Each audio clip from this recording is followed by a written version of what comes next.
உறவுகள் அனைவருக்கும் அன்பான வணக்கங்கள். ஸோ விஜய்க்கு வந்துட்டு இது வரைக்கும் அந்த ஃபேமிலி வந்துட்டு ஒரிஜினல் ஃபேமிலி அப்படிங்கிற மாதிரி சொல்கிறதுனால அவர் வந்து வேறு ஒரு கோணத்தில் இன்னும் அவர் யோசிக்க கூட இல்லை.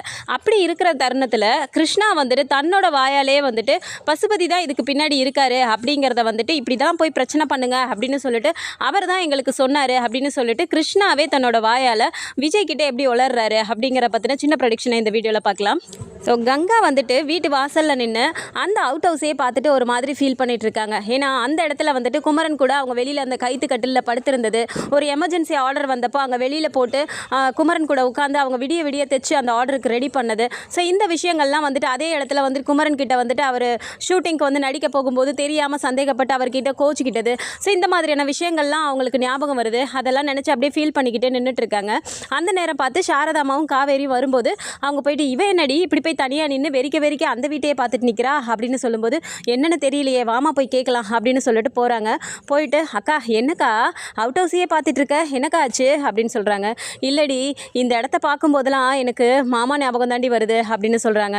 உடனே சாரதாமா சொல்கிறாங்க ஆமாண்டி கங்கா இந்த நேரத்தில் குமரன் தம்பி இருந்திருந்தா எவ்வளோ நல்லா இருந்திருக்கும். இப்படி ஒரு குடும்பம் வந்து நம்ம கிட்ட சொல்லிட்டு இருக்கும்போது குமரன் தம்பி நம்ம கூட இருந்துச்சுன்னா ரொம்ப சப்போர்ட்டாக இருந்திருக்கும்லடி. இப்படி நம்ம வந்துட்டு குமரன் தம்பி நம்ம கூட இல்லைங்கிறனால தானே வந்து நம்ம அங்கே ஆம்பளத்தனை யாருமே இல்லைங்கிறனால விஜய் தம்பியும் இப்படி கூட்டிகிட்டு வந்து உட்கார வச்சுட்டு அதுவும் அவங்க பாட்டிக்கிட்ட சித்திக்கிட்ட எல்லாம் பேச்சு வாங்கிட்டு இருக்கு. குமரன் தம்பி இங்கே இருந்திருக்கலாம் அப்படின்னு சொல்லும்போது அம்மா இருமா ஒரு நிமிஷம் அக்கா எதுக்கு ஃபீல் பண்ணிட்டு இருக்கான்னு தெரியலையே என்னக்கா ஆச்சு அப்படின்னு சொல்கிறாங்க. இல்லடி இந்த இடத்துல நம்ம எல்லாம் சிரித்து பேசிட்டு ஒன்றா உட்காந்துட்டு இருந்தது. இங்கே குமரன் மாமா கிட்ட வந்துட்டு நான் ஃபஸ்ட் டைம் இங்கே வந்துட்டு நாங்கள் கைத்து கட்டிலில் தூங்குனது. அப்புறம் அங்கே வந்துட்டு நாங்கள் உட்காந்து எமர்ஜென்சி ஆர்டர்னு சொல்லிட்டு அங்கே உட்காந்து நாங்கள் தைச்சது. குமரன் மாமா கிட்ட இந்த இடத்துல தான் சண்டை போட்டேன். இதெல்லாம் பார்க்கும்போது மாமா ஞாபகம் அதிகமாக வருதுடி அப்படின்னு சொல்கிறாங்க. ஆமாண்டி ஞாபகத்தை மட்டும் வச்சுட்டு என்ன பண்ணுறது அந்த தம்பி ஃபோன் பண்ணால் கூட ஃபோனில் கூட பேச மாட்டேங்கிறியே அப்படின்னு சொல்கிறாங்க. உடனே கங்காவும் வந்து அமைதியாகவே நின்றுட்டு இருக்கும்போது சரிம்மா விடு அக்கா ஏதோ தெரியாமல் திட்டா அதனால மாமா கிளம்பி அவர் ஒரு நல்ல எண்ணத்தில் தானே போயிருக்காரு சம்பாதிக்க தானே போயிருக்காரு. உனக்கு பாப்பாக்கெல்லாம் நீ ஆசைப்பட்ட மாதிரி நிறைய சம்பாரிச்சிட்டு வருவாருக்கா விடுக்கா நீ எதுக்கு ஃபீல் பண்ணுற அப்படின்னு சொல்லி அவங்க பேசிகிட்டு இருக்காங்க. ஸோ மாடியிலேருந்து விஜய் இறங்கி வரும்போது இவங்கெல்லாம் வெளியே நின்று பேசிகிட்டு இருக்கிறத பார்த்துட்டு அவர் வந்து ஜாயின் பண்ணிக்கிறாரு. வந்துட்டு என்ன எல்லாரும் ஜாலியாக நின்று பேசிகிட்டு இருக்கீங்க போல அப்படின்னு சொல்லி கேட்குறாரு. ஜாலியாக எங்கள் தம்பி பேசுகிற மாதிரி இருக்குப்பா நம்ம நிலமை இதோ இந்த கங்கா தான் நின்றுக்கிட்டு குமரன் தம்பி ஞாபகம் வந்துருச்சு போல இருக்குது அந்த வீட்டையே வெறிக்க பார்த்துட்டு அவள் பாட்டுக்கு ஏதோ பேசிகிட்டு இருக்கா அப்படின்னு சொல்லி சாரதாமா சொல்கிறாங்க. உடனே விஜய் இருந்துட்டு எங்கே ஞாபகத்தை மட்டும் வச்சுட்டு இப்போ ஃபீல் பண்ணி என்ன பிரயோஜனம் அவர் ஃபோன் பண்ணால் ஒரு ஃபோன் கூட நீங்கள் பேச மாட்டேங்கிறீங்க அவர் எங்ககிட்ட சொல்லி எவ்வளோ ஃபீல் பண்ணுறாரு தெரியுமா அப்படின்னு சொல்லி கேட்கும்போது இன்றைக்கி அவர் உங்ககிட்ட பேசினாரா அப்படின்னு சொல்கிறாங்க. இந்த ஃபேமிலி இங்கே வந்திருக்காங்கன்னு தெரிஞ்சதுக்கப்புறம் அவர் ஒரு நாளைக்கு 4 வாட்டியாவது எனக்கும் இவனுக்கும் ஃபோன் பண்ணி பேசிட்டு தான் இருக்காரு. நீங்கள் பேச மாட்டேங்கிறீங்கன்னு சொல்லிட்டு தான் அவருக்கு கவலை. இருந்தாலும் நான் இருக்கேன் என் கூட தான் நீங்கள் இருக்கீங்கிறனால அவர் கொஞ்சம் தைரியமாக இருக்காரு அப்படின்னு சொல்கிறாங்க. சொல்லிட்டு பேசிகிட்டு இருக்கும்போது இந்த சைடு திரும்பி பார்த்தா இவங்க 3 பேரும் அந்த சைடு கார்டனில் தனியாக உட்காந்துட்டு இருக்காங்க. உடனே விஜய் இருந்துட்டு என்ன அவங்க தனியாக உட்காந்துட்டு இருக்காங்க டீ காஃபி ஏதாவது கொடுத்தாங்களா காவேரி நீ பாத்தியா அப்படின்னு சொல்லி கேட்குறாரு. இல்லைங்க அவங்க பார்த்துப்பாங்கன்னு இருந்தேங்க நான் எதுவும் பார்க்கலையே நான் கொடுக்கலங்க அப்படிங்கிறாங்க. என்ன காவேரி நீ நம்ம வீட்டில் வந்து இருக்காங்க இதெல்லாம் நீ கவனிச்சிக்கிறது இல்லையா இரு வரேன் அப்படின்னு சொல்லிட்டு போகிறாரு. உடனே சாரதா வந்துட்டு தம்பி என்னப்போ அதுங்க டீ குடிச்சா என்ன குடிக்காட்டி என்ன எதுக்கு இப்போ அங்கே போகிறீங்க அப்படின்னு சொல்கிறாங்க. அப்படி இல்லை அது ரொம்ப தப்பு. நான் வந்து இங்கே தங்க வச்சுருக்கேன் அப்படின்னா இதை பார்த்துக்கிறது என்னோட பொறுப்பு இல்லை. நம்ம வீட்டில் வந்து இருந்துட்டு சாப்பிடாம இந்த மாதிரிலாம் வந்துட்டு அதெல்லாம் ரொம்ப தப்பு இருங்க வரேன் அப்படின்னு சொல்லிட்டு அவர் நேராக அங்கே கிளம்பி போகிறாரு. ஸோ அவங்க 3 பேர் உட்காந்துட்டு இருக்கும்போது கிருஷ்ணா மட்டும் உருன்னு மூஞ்ச வச்சுட்டு விஜயை பார்த்துட்டு இப்படி திரும்பிக்கிறாரு. முத்துமலர் வந்து எழுந்து நிற்கிறாங்க. என்னம்மா டீ காஃபி ஏதாவது சாப்பிட்டீங்களா கொடுத்தாங்களா நான் வேணா எதுக்கு போட சொல்லட்டுமா அப்படின்னு சொல்லி போய் கேட்குறாரு. இல்லை தம்பி பரவாயில்ல நாங்கள் இப்போ தான் கொஞ்சம் முன்னாடி குடித்தோம்ப்பா கொடுத்தாங்க அப்படின்னு சொல்கிறாங்க. சரி ஓகே அப்படின்னு சொல்லிட்டு இந்த சைடு திரும்பி பார்க்குறாரு. பார்த்தா தாத்தா வந்துட்டு அவங்க எப்பவும் உட்கார இடத்துல தனியாக உட்காந்துட்டு அவர் வந்துட்டு அந்த ட்ரிங்க் பண்ணிவிட்டு அந்த இடத்துல உட்காந்துட்டு இருக்காரு.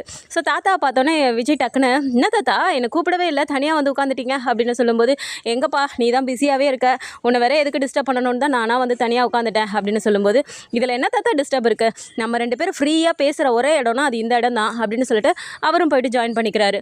ஸோ விஜய் இந்த சைடு போயிட்டாரே ரொம்ப நேரம் ஆகி காணோமே அப்படின்னு சொல்லிட்டு காவேரி தேடிட்டு போகிறாங்க. ஸோ அங்கே போய் பார்க்கும்போது 2 பேர் உட்காந்துட்டு இருக்கதை பார்த்தோன்னே காவேரி உடனே அதான் நான் நினச்சேன் என்னடா இங்கிட்டு போனீங்களே ஆளை காணாமே அப்படின்னு நினச்சேன் டைம் ஆகிடுச்சா அப்படின்னு சொல்லி கேட்குறாங்க. அதெல்லாம் இல்லை காவேரி தாத்தா தனியாக உட்காந்துட்டு இருந்தாரு அதான் நானும் கம்பெனிக்கு ஜாயின் பண்ணிக்கிட்டேன் அப்படின்னு சொல்கிறாரு. சரின்னு சொல்லிட்டு காவேரி போயிட்டு எப்பவும் உட்கார்ற மாதிரி அந்த சேர்லேயே போயிட்டு அங்கே உட்காடுறாங்க. அப்புறம் ஆம்லெட்லாம் இருக்கும்போது இந்த காவேரி நீ சாப்பிட்றியா அப்படின்னு சொல்லும்போது வேண்டாங்க இதெல்லாம் சாப்பிட்டா எனக்கு நெஞ்சிலே நிற்கிற மாதிரி இருக்குது வேண்டாம் அப்படின்னு சொல்லிடுறாங்க. உடனே தாத்தா இருந்துட்டு வேண்டாம்ப்பா வாமிட் வர மாதிரி இருந்ததுன்னா இந்த டைமில் அப்புறம் நைட்லாம் அவள் கஷ்டப்படுவா வேண்டாம் வேண்டாம் விட்டுருப்பா, இந்தம்மா நீ ஃப்ரூட் சாப்பிடு அப்படின்னு சொல்லி கொடுக்குறாரு. சரி நான் அதை வாங்கி அவங்க சாப்பிட்டுட்டு உட்காந்துட்டு இருக்காங்க. ஸோ விஜய் வந்துட்டு டக்குன்னு யோசிக்கிறாரு, நம்ம இங்கே உட்காந்துட்டு இருக்கோம், அந்த பையன் அங்கே தனியாக உட்காந்துட்டு இருக்கானே அப்படின்னு சொல்லிட்டு இப்படி டக்குன்னு எட்டி பார்த்துட்டு பிரதர் இங்கே வாங்க அப்படின்னு சொல்லி கூப்பிடுறாரு. உடனே அவர் அப்படியே திருப்பிக்கிறாரு, பிரதர் உங்களை தான் இங்கே வாங்க அப்படின்னு சொல்லும்போது முத்துமலை இருந்துட்டு டேய் அந்த தம்பி தான் கூப்பிடுறாருல போயேண்டா அப்படின்னு சொல்லும்போது ஆமாம் அவங்க அங்கே உட்காந்துட்டு குடிக்கிற இடத்துல கூப்பிடுறாங்க, அங்கே போய் நான் அப்படியே நின்றுட்டு இருக்கட்டுமா அப்படின்னு சொல்லிட்டு கிருஷ்ணா சொல்லும்போது நீ ஏன்டா இப்படியே பார்த்துட்டு இருக்க, அவர் யாரு உன் தங்கச்சி புருஷன் தானடா, நீ இப்படியே சண்டை போடுற மாதிரியே பேசிட்டு இருந்தேன்னா என்னடா பண்ணுறது, நமக்குன்னு யார் இருக்காங்க, நீ போயேண்டா அந்த தம்பி தான் கூப்பிடுறாருல போ அப்படின்னு சொல்லிட்டு சொன்ன உடனே சரி நீ எந்திரிச்சு இவரும் போகிறாரு. போன உடனே ஏன் பிரதர் தனியாக உட்காந்துட்டு இருக்கீங்க, வாங்க உட்காருங்க அப்படின்னு சொல்கிறாங்க. இல்லை பரவாயில்ல எதுக்கு கூப்பிட்டீங்க அப்படின்னு சொல்லி கேட்கும்போது அட உட்காருங்க பிரதர் வாங்க அப்படின்னு சொல்லிட்டு கையை பிடிச்சி இழுத்து உட்கார வைக்கிறாரு. உடனே காவேரி இருந்துட்டு இவனை எதுக்கு இப்போ நீங்கள் கூப்பிட்டீங்க அப்படின்னு சொல்லி கேட்குறாங்க. காவேரி நான் தான் இருக்கேன் எல்லாம் பார்த்துக்கிறேன், அவர் மட்டும் அங்கே தனியாக உட்காந்துட்டு இருக்காருல்ல நான் பார்த்துக்கிறேன் அப்படின்னு சொல்லிட்டு என்ன பிரதர் நீங்கள் உங்களுக்கு இந்த பழக்கம்லாம் இருக்கா சாப்பிட்றீங்களா அப்படின்னு சொல்லி கேட்குறாரு. இல்லை எனக்கு வேண்டாம் அப்படின்னு சொல்லும்போது ஏன்பா உனக்கு இந்த பழக்கம் இல்லையா அப்படின்னு சொல்லி கேட்குறாரு தாத்தா. அப்படிலாம் இல்லை சாப்பிட்ருக்கேன் ஆனால் இப்போ வேண்டாம் அப்படின்னு சொல்லி சொல்கிறாரு. பரவாயில்லப்பா வாப்பா உட்காரு அப்படின்னு சொல்லிட்டு தாத்தா இப்போ திரும்ப அவங்களுக்கும் கொடுக்கும்போது சரின்னு சொல்லி வாங்கிக்கிறாரு. உடனே காவேரிக்கு அப்படியே ஒரு மாதிரி முறைச்சிட்டே உட்காந்துருக்கவும் விஜய் டக்குன்னு திரும்பி பார்த்துட்டு சரி காவேரி நீ எந்திரிச்சு போ அங்கே போ அத்தை கூட போய் உட்காந்துக்கோ அப்படின்னு சொல்லும்போது அதானே இப்போ என்னை கலட்டி விட்டுருவீங்களே அப்படின்னு சொல்லி சொல்கிறாங்க. உடனே போ காவேரி நான் தான் சொல்கிறேன்ல நான் பார்த்துக்கிறேன் நீ போ அப்படின்னு சொல்லும்போது காவேரி அப்படியே ஒரு மாதிரி செல்லமாக கோச்சிட்டு எந்திரிச்சு அங்கேயே போயிடுறாங்க. ஸோ உடனே இங்கே இருந்துட்டு சாரதாம்மா கேட்குறாங்க எதுக்கடி அவன் அங்கே வந்து போனாங்க அந்த தம்பி எதுக்கடி கூப்பிட்டுச்சு அப்படின்னு சொல்லி கேட்குறாங்க. என்னத்தம்மா சொல்கிறது அவனையும் கூப்பிட்டு உட்கார வச்சுருக்காங்க அப்படின்னு சொல்லும்போது எதுக்கடி தம்பி இப்படிலாம் பண்ணுது அப்படிங்கிறாங்க. சரி விடுமா தனியாகவே உட்காந்துட்டு இருக்கான்னு கூப்பிட்டு என்னை வேறு அனுப்பி வச்சிட்டாரு நான் என்ன பண்ண முடியும் அப்படின்னு சொல்லிட்டு இவங்க இந்த சைடு போயிடுறாங்க. ஸோ அங்கே உட்காந்து இவங்கெல்லாம் ட்ரிங்க் பண்ணிட்டு இருக்கும்போது விஜயே கேட்குறாரு ஆமாம் பிரதர் நான் கேட்கணும்னு நினச்சிட்டே இருந்தேன், உங்கள் அப்பா வந்துட்டு இவ்வளோ கடன் வாங்கி வச்சுருக்காருன்னு சொல்லி சொன்னீங்களே எப்படி அவ்வளோ கடன் சேர்ந்தது அப்படின்னு சொல்லி கேட்குறாங்க. ஏன் இதெல்லாம் தெரிஞ்சுட்டு நீங்கள் என்ன பண்ண போகிறீங்க, அந்த கடன் அடைக்கணும்னு சொல்லி தானே நான் கேட்டுட்ருக்கேன், இப்போ இதுக்கு தான் எனக்கு கூப்பிட்டீங்களா அப்படிங்கிற மாதிரி சொல்கிறாரு. ஏன் பிரதர் எல்லாத்துக்கும் கோச்சிக்கிறீங்க, கொஞ்சமாவது ஃப்ரீயாக பேசுங்களேன் அப்படின்னு சொல்லி சொல்கிறாரு. சரின்னு சொல்லிட்டு கிருஷ்ணா உம்முனே உட்காந்துட்டு இருக்கும்போது சரி அதெல்லாம் விடுங்க, இப்போது உங்கள் அப்பா இப்படி இறந்து போயிட்டாருன்னு சொல்லிட்டு உங்களுக்கு எப்படி தெரிஞ்சிச்சு, ஏன் நீங்கள் அவர் இறந்ததுக்கு கூட வரலை அப்படின்னு சொல்லும்போது எங்களுக்கு விஷயமே தெரியாதுங்க, இவங்க ஊருக்கு கிளம்பி வரேன்னு சொல்லிட்டு தான் வந்தார், இதோ இந்த கங்காவுக்கு கல்யாணம் அதனால் கல்யாண ஏற்பாடெல்லாம் போயிட்டுருக்கு அதை முடிச்சுட்டு நான் வந்துடுவேன் தான் எங்ககிட்ட ஃபோனில் சொன்னார். ஆனால் அதுக்கப்புறம் அவர் வந்துட்டு 1 மாதம் ஆச்சு 2 மாதம் ஆச்சு அவர் வரவே இல்லை, அவர் ஃபோனுக்கு கால் பண்ணாலும் சுவிட்ச் ஆஃப்னே வருது, யார்கிட்ட நாங்கள் கேட்குறதுனே தெரியலை. அதுக்கப்புறமா பசுபதி மாமாவுக்கு தான் ஃபோன் பண்ணி கேட்டோம் அப்படின்னு சொல்லும்போது பசுபதி என்ன சொன்னார் அப்படின்னு சொல்லும்போது பசுபதி மாமா தான் சொன்னார் இந்த மாதிரி அவர் இறந்து போயிட்டான் அப்படின்னு சொல்லும்போது ஒரு நிமிஷம் எங்களுக்கு ஆடியே போயிடுச்சு, என்ன பண்ணுறதுனே எங்களுக்கு புரியல அப்படின்னு சொல்லி சொல்கிறாங்க. சரிங்க அவர் இறந்து போயிட்டாருன்னு தெரிஞ்சதில்ல அப்போவேவாது நீங்கள் கிளம்பி வந்திருக்கலாம்ல அப்படின்னு சொல்லி சொல்கிறாங்க. எங்கே நாங்கள் கிளம்பி வர்றது, இங்கே வந்தால் இவங்க எதாவது பிரச்சனை பண்ணுவாங்களோன்னு சொல்லிட்டு அம்மா பயந்துக்கிட்டே அங்கே போக வேண்டாம்னு சொல்லிட்டு அங்கேயே இருந்துட்டோம் நாங்கள் அப்படின்னு சொல்கிறாங்க. சரிங்க பிரதர் எப்போ வந்தாலும் பிரச்சனை தான் ஆக போகுது, இப்போ நீங்கள் வந்திருக்கும் போது மட்டும் இவங்க என்ன சிரிச்சு அவங்கக்கிட்ட பேசிகிட்டு இருக்காங்க, இப்போயும் பிரச்சனை தானே போயிட்டுருக்கு, இது நீங்கள் அப்போவே வந்திருந்துருக்கலாம்ல அப்படின்னு சொல்லி விஜய் கேட்குறாரு. அப்போது அந்த டைமில் எங்களை பார்த்துக்கிறதுக்கு எனக்கு ஒரு வேலை இருந்துச்சு, அதனால் நான் வேலையை பார்த்துட்டு குடும்பத்தை பார்த்துக்கிட்டேன், இப்போ எனக்கு அந்த வேலையும் போயிடுச்சுல்ல ரொம்பவே கஷ்டமாக போயிடுச்சு குடும்பத்துக்கே, அதனால தான் நாங்கள் கிளம்பி இங்கே வர மாதிரி ஆயிடுச்சு அப்படின்னு சொல்லி கிருஷ்ணா சொல்கிறாரு. அதெல்லாம் சரி பிரதர் எப்படி வந்து உங்களுக்கு அவ்வளோ கடன் நாங்கள் சேர்ந்துச்சு, உங்கள் அப்பா வந்துட்டு இங்கே தான் பசுபதி கிட்ட தானே எல்லா காசையும் கொடுத்து வச்சாரு, அந்த விஷயம்லாம் உங்களுக்கு தெரியுமா அப்படின்னு சொல்லி கேட்குறாங்க. இல்லையே எனக்கு தெரியாதே, அதை தோட்டம் வாங்கணும்னு சொல்லி சொன்னார் அப்பா, ஆனால் இந்த விஷயம்லாம் எனக்கு தெரியாது அப்படின்னு சொல்லி சொல்கிறாரு. நீங்கள் பசுபதி மாமா கிட்ட கேட்டேன்னு சொல்கிறீங்களே, உங்கள் அப்பா உயிர் போனதுக்கு காரணமே அந்த பசுபதி மாமா தான் அப்படின்னு சொல்லி சொல்கிறாங்க. என்ன சொல்கிறீங்க நீங்கள் அப்படின்னு சொல்லி கேட்கும்போது நிஜமாக தான் எல்லா காசையும் வந்து உங்கள் அப்பா வந்துட்டு இங்கே வீட்டிலலாம் யாருக்கிட்டையுமே அவர் கொடுக்கல, அவரை வந்துட்டு ஃப்ரெண்டுன்னு நம்பி அவர்கிட்ட தான் அனுப்பி வச்சுட்டு அப்படியே கையோட ரிஜிஸ்ட்ரேஷனையும் முடிச்சிடலான்னு சொல்லிட்டு தான் அவர் வந்திருக்காரு. ஆனால் இங்கே வந்து கேட்கும்போது கங்காக்கு கல்யாணம் ஏற்பாடு பண்ணிட்டோம், அக்கௌண்ட்லேருந்து பணம் எடுத்து கொடுறான்னு சொல்லிட்டு போய் பசுபதி கிட்டே கேட்கும்போது என் அக்கௌண்ட்டில் சுத்தமாக பணமே இல்லைடா அப்படின்னு சொல்லிட்டு அவர் வந்துட்டு ஏமாற்றிட்டாருங்கிற விஷயம் தெரிஞ்சு தான் வந்துட்டு மறுநாள் வந்துட்டு கங்காக்கு நிச்சயதார்த்தம் இருந்திருக்கு, முத நாள் நைட்டே அவர் இறந்துட்டாரு அப்படின்னு சொல்லி சொல்கிறாங்க.